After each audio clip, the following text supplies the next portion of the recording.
We begin tonight with new developments in the deadly mass shooting in Butte County. The accused gunman refused to appear before a judge, and we're learning more information about the woman he's accused of killing. The suspected gunman was set to make his first court appearance today, but he never showed up. Authorities say 21-year-old Asadi Coleman refused to come out of his cell. This is video from inside the Butte County courtroom earlier today. The judge was told that Coleman was refusing to leave his cell, so the judge postponed the hearing until next week. Coleman is accused of shooting at people aboard the bus. It was parked at a gas station parking lot in Oroville Wednesday night. One person was killed and 4 others were hurt. Coleman was later arrested at a nearby Walmart store. Officials say Coleman had a warrant and was not legally allowed to have a gun. He is what we'll call a prohibited person.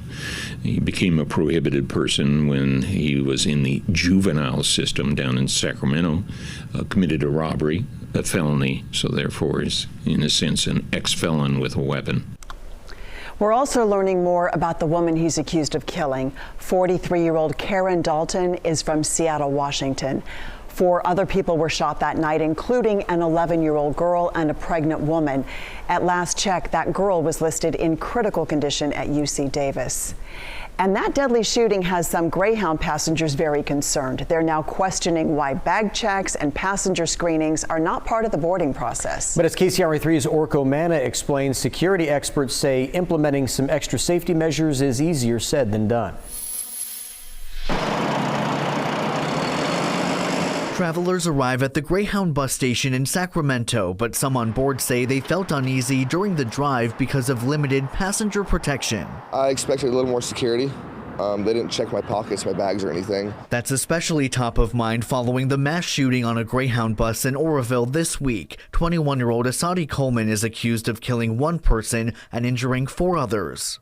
Wish I would have known that before I got on the bus. Greyhound passenger Flynn Shaw says he wants to feel more secure, and he has some ideas of how that can happen. Maybe a pat down, at the very least, a metal detector or something, just for my safety and everybody else's. Passenger Betty Kokel says she wants to see handheld metal detectors, but not just for the buses she takes. I might feel a little bit safer, but if one Greyhound does it, all the Greyhounds should do it. KCRA3 reached out to Greyhound to get their thoughts on potential safety enhancements, but we did not hear back by airtime.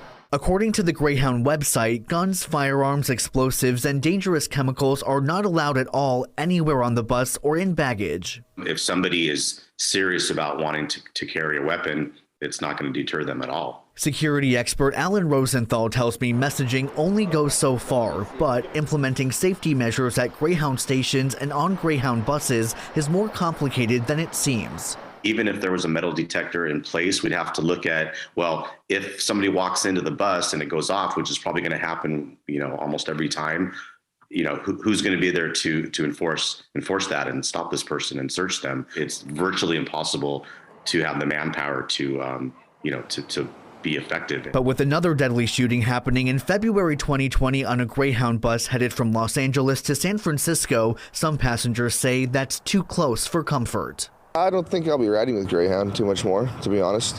Passengers tell us they hope Greyhound listens to their concerns so the safety improvements can be made soon. Reporting in Sacramento, Orko Manna, KCRA 3 News. And security experts also say it's important for passengers to stay on alert and look for suspicious activity.